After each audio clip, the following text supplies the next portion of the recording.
Roll call.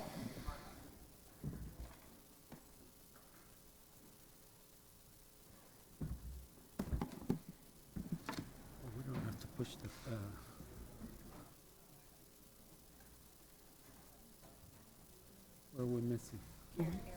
23 supervisors present. Okay. Also, we have present Diane Hawkins from the Finance Administration, Youth and Governance. Adam, welcome here.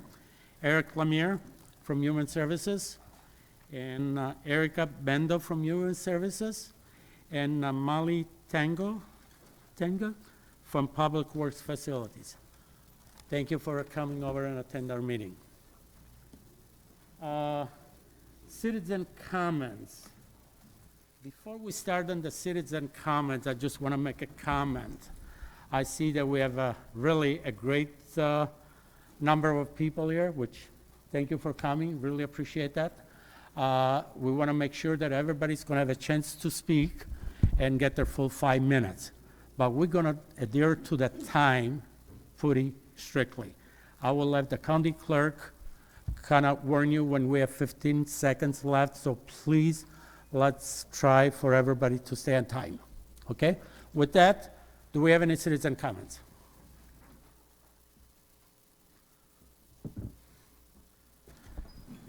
Please state your name and address. 2106 73rd Street. I'm here tonight as a woman and a mom to ask you to support the resolution amending the 2011 Resolution 63 and allow concealed carry weapons license holders to lawfully carry weapons in county buildings, because this is an issue of women's safety. Women face unique challenges to our safety, especially in situations of domestic violence and stalking. No woman I know takes the responsibility of obtaining a CCW license lightly. Most of us don't want to do it. We do it because we have to. We alone are responsible for our safety and the safety of our minor children. Law enforcement officers are great, but when seconds count in a violent altercation, officers are minutes away. Events that can trigger violent attacks against women from former intimate partners often involve visits to county-owned buildings and include situations like court-ordered mediation, seeing a social worker about physical placement or termination of parental rights for cause, and changing your minor child's legal name in the Division of Vital Records. Everything I just mentioned takes place in county-owned buildings and is a matter of public record. Your ex-spouse and children's father must be informed by law when these meetings take place. Some people never have scary and dangerous experiences with their ex-spouses or the other parent of their children, but I ask you to consider the lives and safety of those of us who have. Life isn't a movie, and we aren't all Wonder Woman. The reason no one can take a weapon into a Wisconsin County courthouse is that in the 1990s, a man went into the Milwaukee County courthouse and killed the woman who was trying to divorce him. Violent former intimate partners and stalkers know better than anyone else where we CCW license holders will be unarmed and sitting ducks. As I said before, no woman I know takes the responsibility of obtaining a CCW license lightly. We do it because we know that the only thing preventing a violent assault is that our former intimate partners know we are armed. Please support women's safety and support allowing us to lawfully carry weapons in county buildings. Thank you. Thank you for your comments. Please state your name and address. Good evening. My name is Russ Hahn, and my wife and I reside at 6600 3rd Avenue in Kenosha. I would like to register my opposition to the resolution that would eliminate the ban on carrying firearms in certain county-owned public buildings.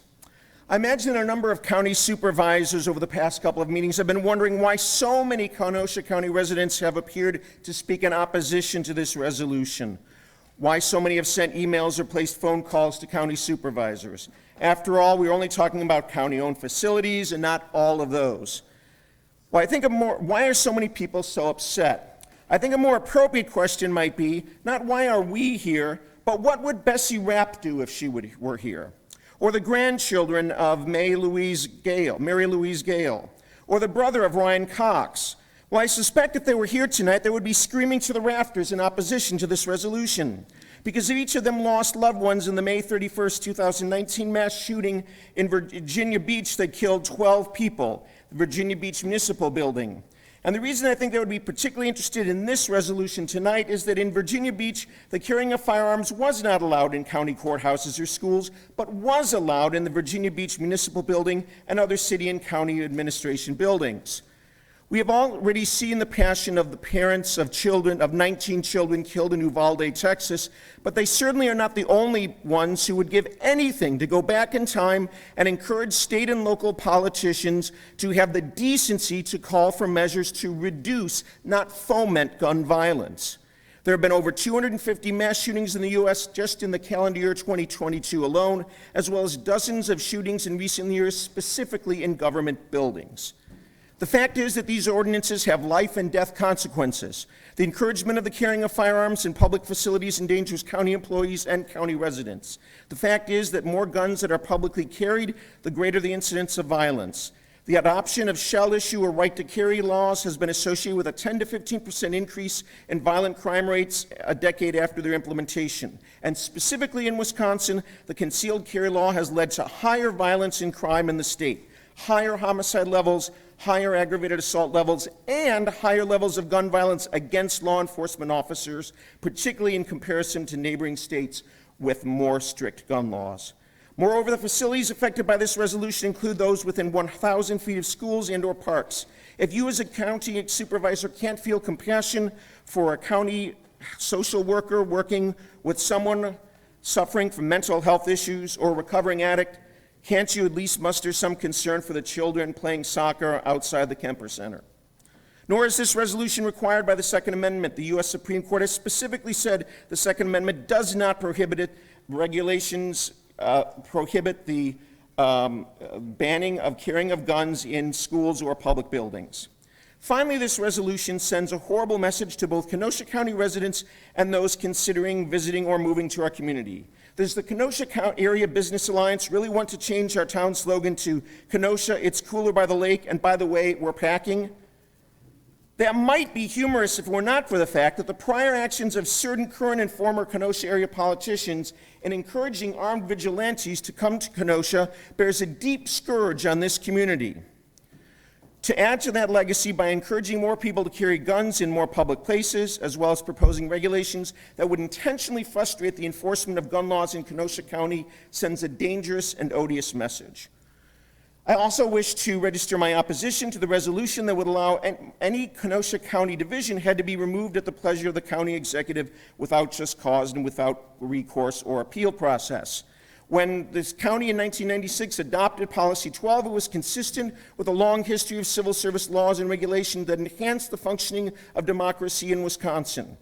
Anytime a county employee has to worry more about loyalty to the county executive or the political agenda of such person rather than the diligent performance of his or her job, the employees and the residents of Kenosha County suffer. I am particularly concerned with the likely politicization of the Department of Health that would likely occur if this resolution is passed. Over 1 million people have died in the U.S. from COVID in the past 27 months, and if there is one thing we can be sure of, it is that many of these deaths were preventable. Politicians discouraging their constituents from getting vaccinated and setting up roadblocks to reasonable public health measures such as these mandates cost lives. The political courage of the Kenosha County Department of Health over the past 2 years has been extraordinary. It takes no political courage to tell constituents to do whatever they want, to not allow themselves to be inconvenienced, to shout, unmask the children, to claim that medical experts and scientific analysis is all part of some long con. It takes great courage, on the other hand, to call for self-sacrifice, to encourage people to be concerned about their You have neighbors, 15 seconds. to speak hard truths to power, and this proposed resolution seeks to impede such courageous behavior. Thank you very much. Thank you for your comments. Next speaker, please state your name and address. My name is Terry Ruck. My address is 8815 Lakeshore Drive, Pleasant Prairie. Nice to see everyone again. Thank you for your civil service to this community. You might recall 2 weeks ago I spoke about the gun situation. To summarize, less guns in fewer buildings is going to save lives. But I didn't come here to speak about that. Today, I respectfully ask that you not support